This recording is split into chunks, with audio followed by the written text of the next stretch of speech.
This is Reader's Radar, scanning Indiana's literary journals for outstanding new short stories. In every episode, we talk with one journal's editor about these surprising publications. And you hear a short story recommended by that editor as something special. Reader's Radar is a production of Indiana Public Media and WFIU Public Radio. It's your forecast for great reading ahead. I'm your host and reader, Shane Lauder. Flying Island is an online literary journal published by the Indiana Writers Center, an educational nonprofit based in Indianapolis. Flying Island calls out for contributors by saying it's looking for the next Kurt Vonnegut, who's probably the best-known 20th century writer from Indianapolis. I'm sitting with Barbara Shoup, Executive Director of the Indiana Writers Center. Barb, welcome. Thanks. Glad to be here. How long has the Indiana Writers Center been in existence? The Indiana Writers Center was founded in 1979, so we're coming up to a big anniversary in the next year. When did you become executive director? I became executive director at the beginning of 2009, kind of after all of the crazy financial stuff toward the end of 2008. Like a lot of small arts nonprofits, we were really struggling. I was on the board at the time, and I said that I would do it, for a while on a volunteer basis, and here I still am. Can you tell us a bit about how the center supports writers and people who want to learn how to write? We have a wide variety of classes in fiction, poetry, creative nonfiction, regular nonfiction, business of writing. All kinds of craft, really deep in the weeds craft Yes, classes. And they're writing intensive. So you've got something that you're coming away with from an exercise that you can continue to develop. And we also do classes in the business of writing as well. All the people who come want to be there. And we have people from, high school age all the way up probably into their 80s, really.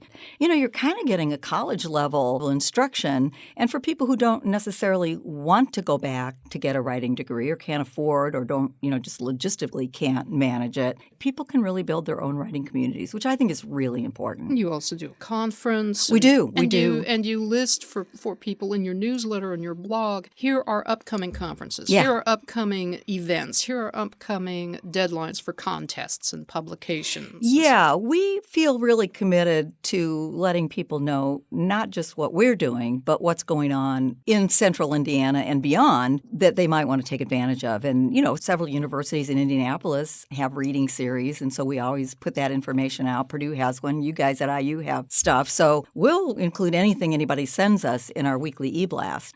I've noticed that the Writers Center also has several programs for very specific populations. I've seen classes for memoir writing for military veterans, and you've actually published some anthologies of writing for military veterans, and there was a special program for the homeless, writings by the homeless. Yeah. Can you talk a bit about that? Yeah. When I started, I am a teacher, too. I'm a writer and a teacher, and so I'm always interested in teaching everybody. Everybody can write. Everybody has a voice, and everybody has a story, and everybody can learn how to put a story down on paper with some help. As you said, we did one for the homeless women at Wheeler Center. We did worked with the Kurt Vonnegut Memorial Library to do the women vets. We did Julian Center, victims of domestic abuse. We did the Senior Center. A few years ago, when the Correctional Facility for Girls was still in Indianapolis, for 3 summers we went there, which was really interesting. Helped the girls write stories about their lives. And in each case, we've been fortunate enough to have funding to publish anthologies of those stories. And they're beautiful. I mean, they're really nice-looking books, and the people in them are so proud. It really makes them feel good to know that their voices matter.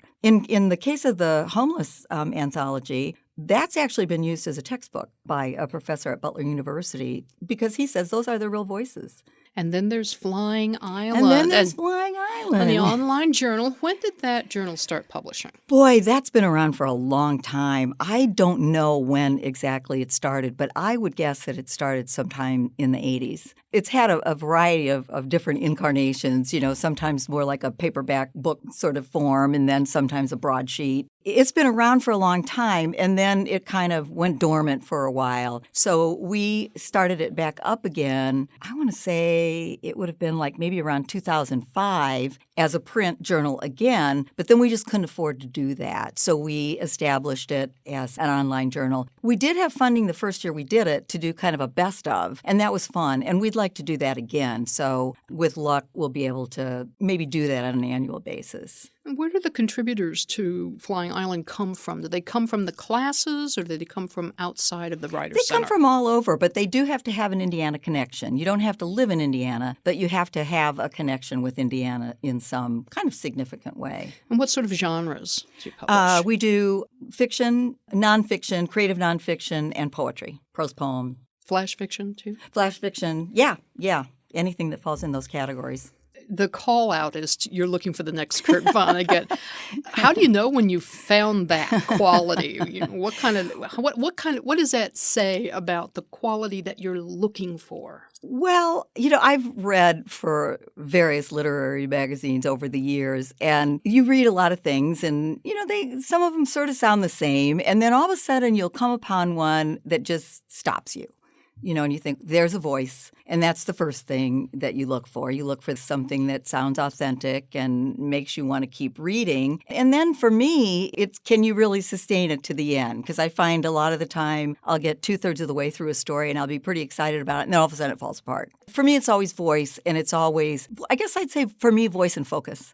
Is that kind of sense of voice, focus, keeping you excited about the story, is that what allows the journal to nominate its contributors for pushcart prizes? I think that's what we're looking for, yeah. An original idea, interesting use of language, imagery, something that matters. We're not looking for things that are sentimental. We're not looking for things that have an agenda. We're looking for things that really reflect life the way it is.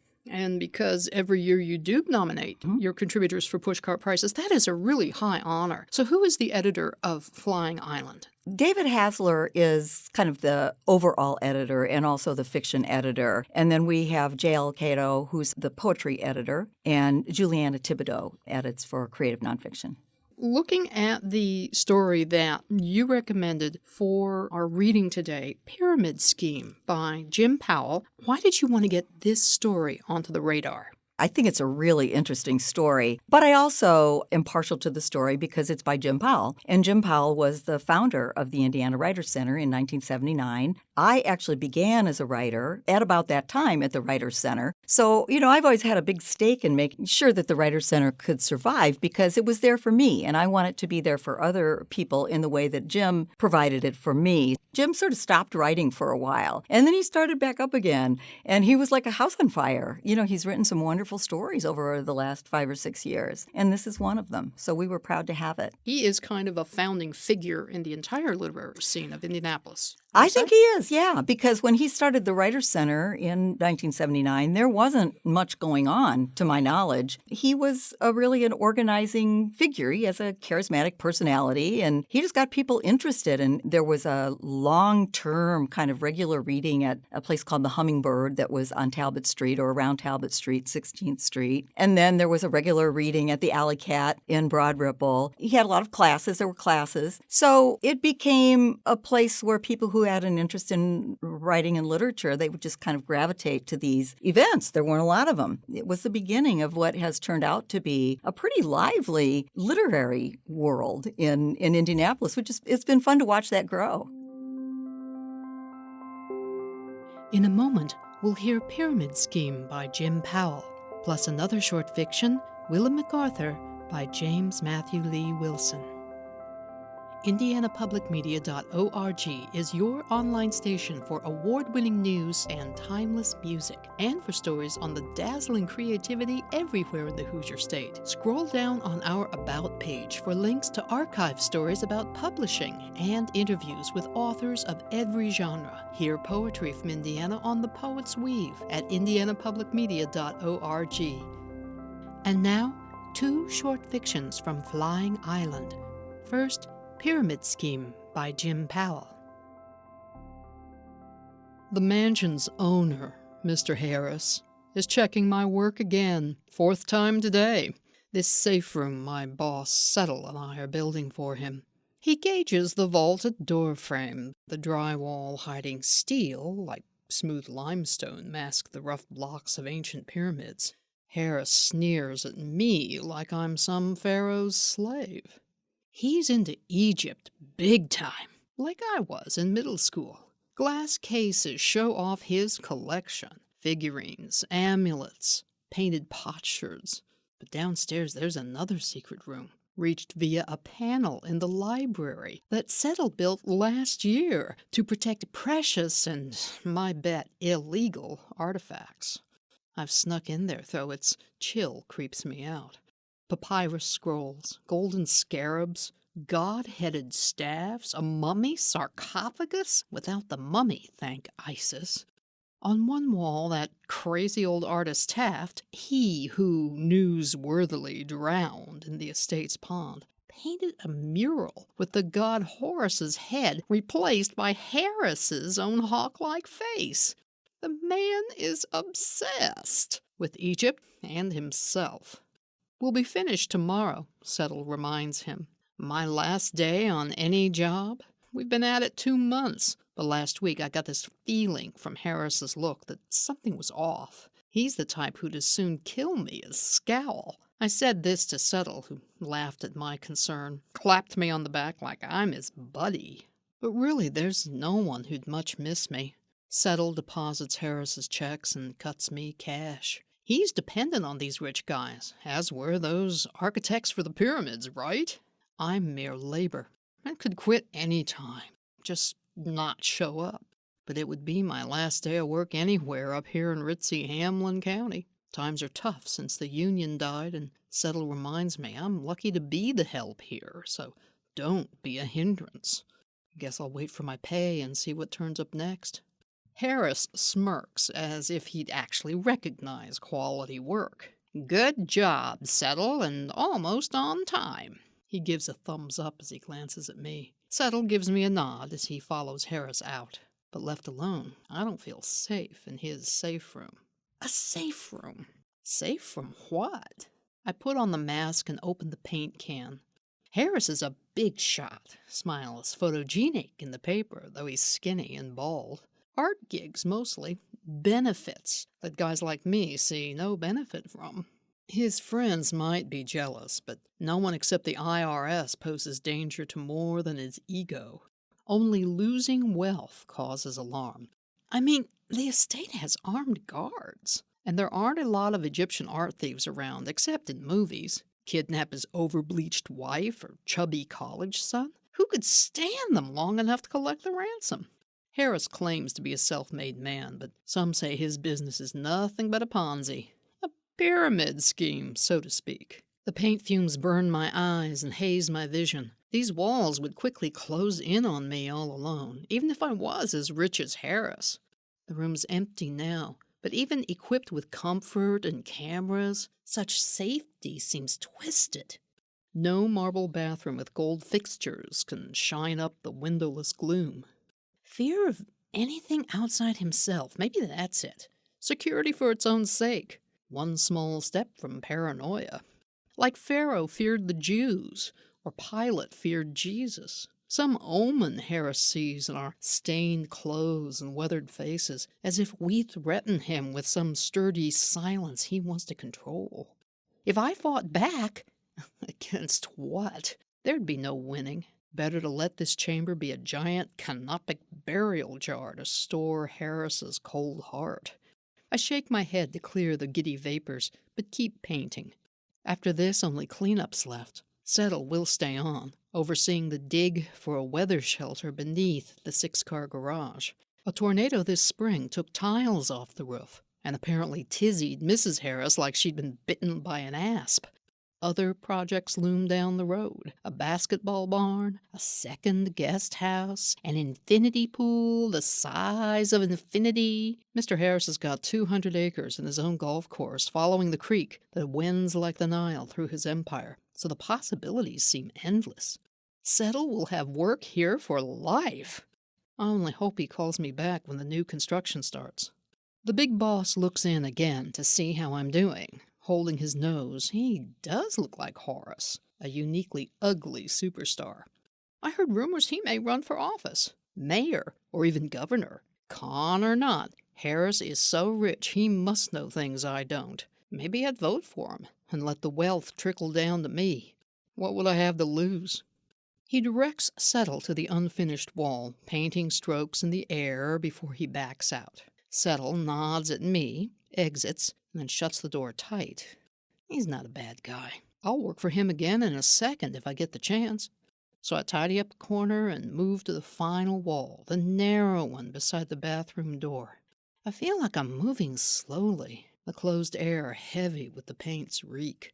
My brush moves in slow motion from can to wall until I find my pace, a rower on a barge, bondsman fanning with a palm.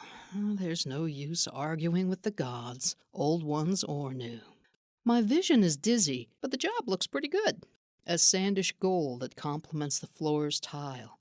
Other colors swirl in my eyes. What special pieces from his collection will Harris hold here, precious as himself? I wonder what vessel will store his soul, and picture him hiding here, scared as the rest of us, trapped, waiting for his end. I tremble to think of such a life without death, so secure, a corpse preserved for all eternity. That was Pyramid Scheme by Jim Powell, published in the October 2017 issue of Flying Island. Jim Powell holds an MFA from Bowling Green State University and teaches creative writing at Indiana University, Purdue University, Indianapolis. He has received a Creative Renewal Fellowship from the Arts Council of Indianapolis and has published fiction in Bartleby Snopes, Crack the Spine, On the Edge of the Prairie, and Fiction Southeast. He served as executive director of the Indiana Writers Center in Indianapolis from 1979 to 1999. Willem McArthur by James Matthew Lee Wilson.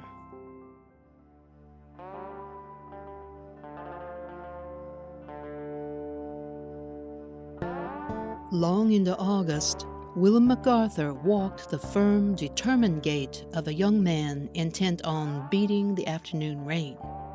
He'd been down this mountain road once before, half his life ago, when at the age of 10 he'd ridden with his pa down the valley corridor to fetch his withering grandmother from the train station.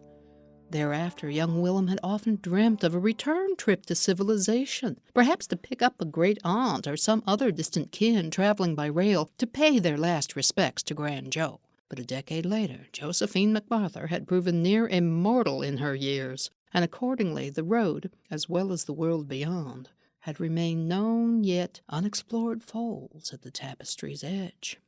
Willem wiped the oppressive heat from his brow and tugged at his collar. Above, the sky hung an unbroken slate of blue, unblemished in its terrible beauty, save for the scorched spot through which the white-hot brilliance of the sun poured.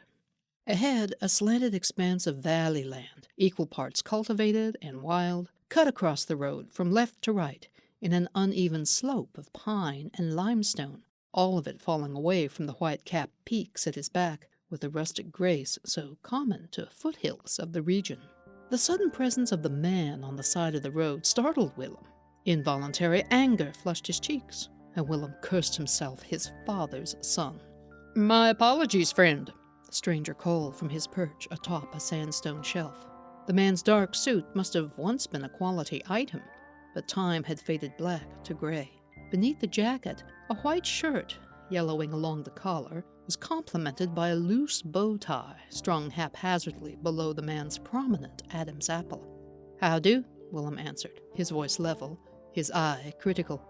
"How goes your travels, young master?" the man called, his stubbled cheeks creasing into a grin. His face was long, his cheekbones high.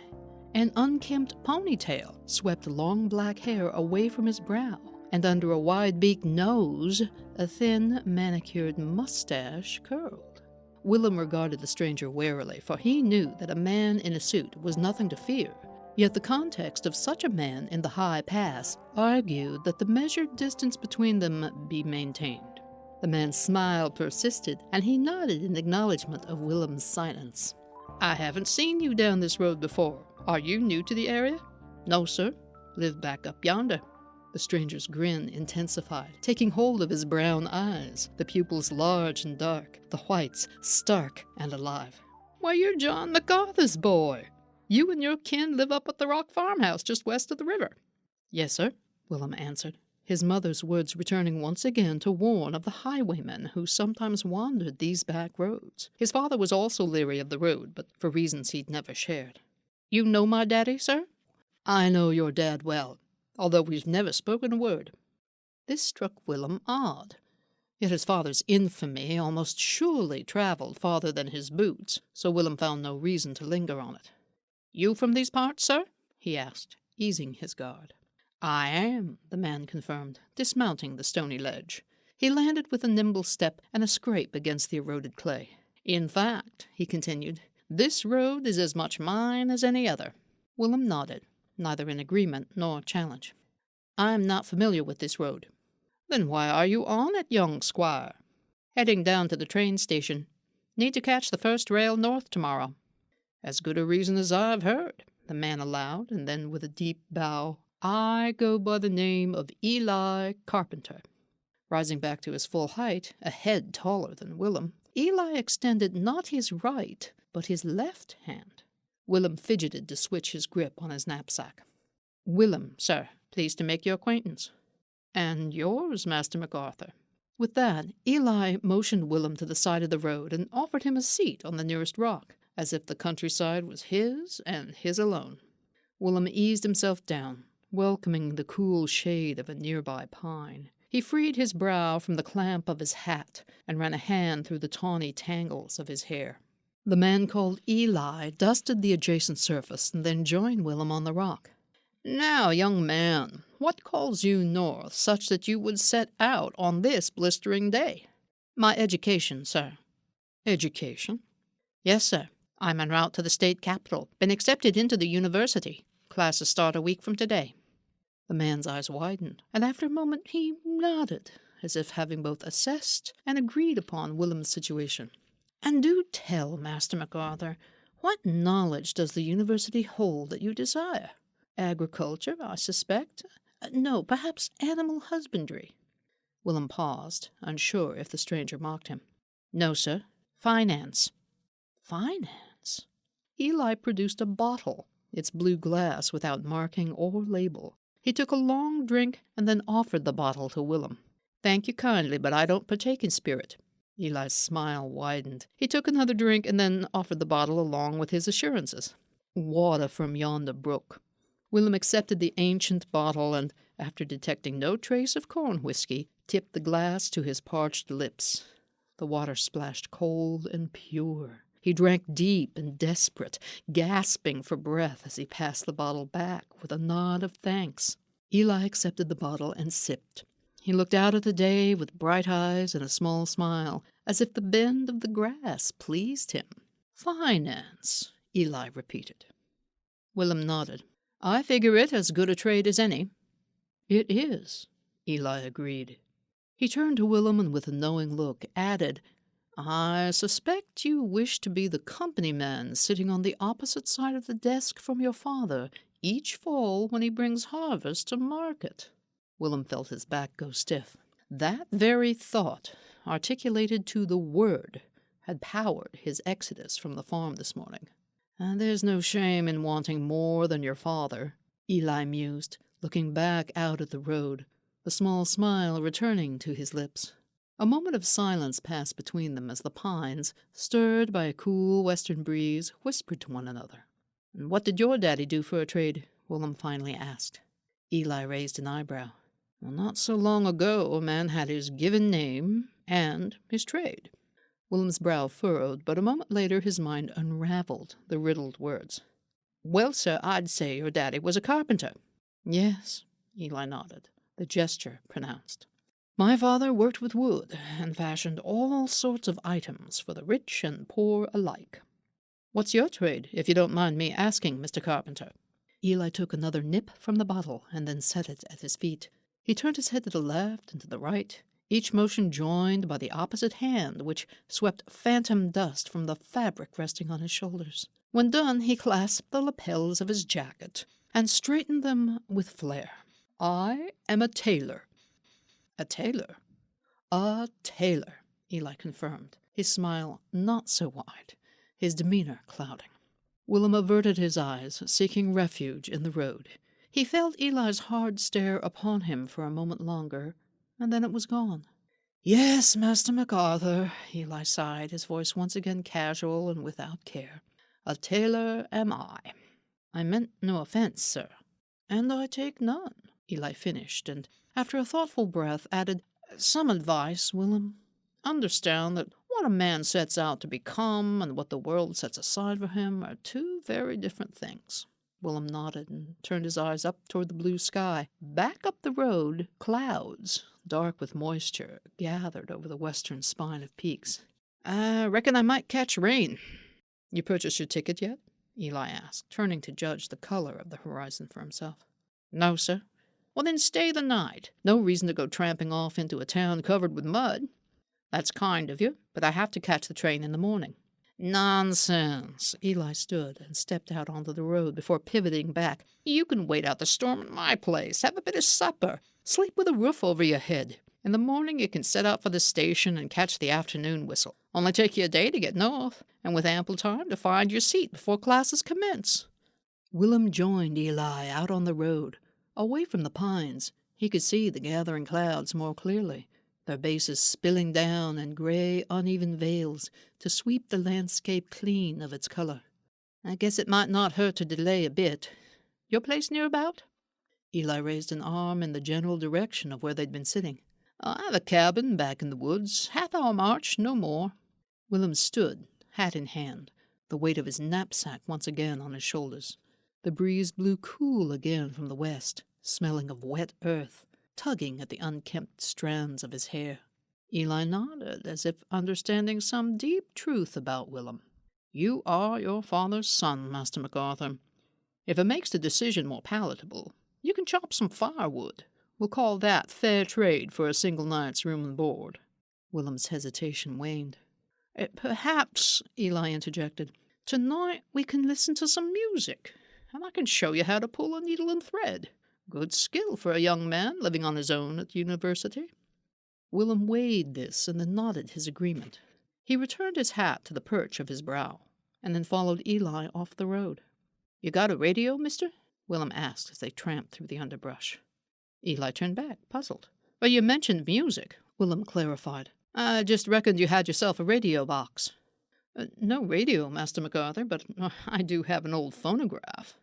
Not 20 yards in, they reached a path cut down into the underbrush by way of old, broken cobblestone. Leaving the pine needles and dirt, Eli strode out onto the path. But Willem stopped and glanced back over his shoulder, eyeing the road. "You coming, Master McArthur?"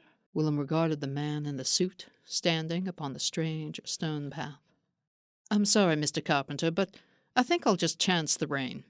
Grinning, Eli brushed the apology aside. "Now don't be ridiculous. No reason to risk a storm when shelter's nearby." Willem turned sideways, half facing Eli, half facing the road. "I thank you kindly, but I'm just going to keep on. I appreciate the words, and the water." Eli said nothing. Instead, he bowed low, his left hand sweeping out to his side.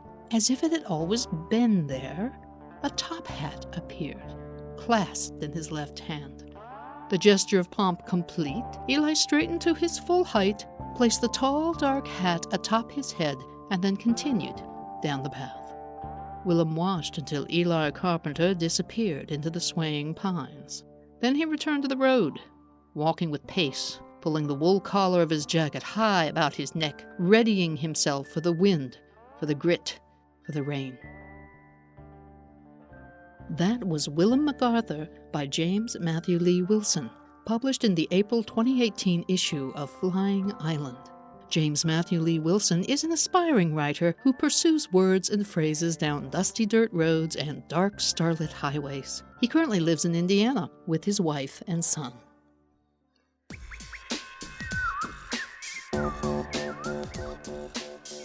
You've been listening to Reader's Radar, a presentation of WFIU Public Radio and Indiana Public Media, recorded at the studios of WFIU Public Radio on the campus of Indiana University in Bloomington, Indiana. Our producer is Shane Lauder. Production director is Mark Chilla. Digital director is Eoban Binder. Executive producer is John Bailey. Music for this program is shared under Creative Commons license by the artists Lobo Loco and Maidan at freemusicarchive.org. Episodes are posted at our website, indianapublicmedia.org/readersradar, with links to more literary audio from WFIU Public Radio. I'm your host and reader, Shane Lauder. Keep listening, keep reading, keep an ear on the radar.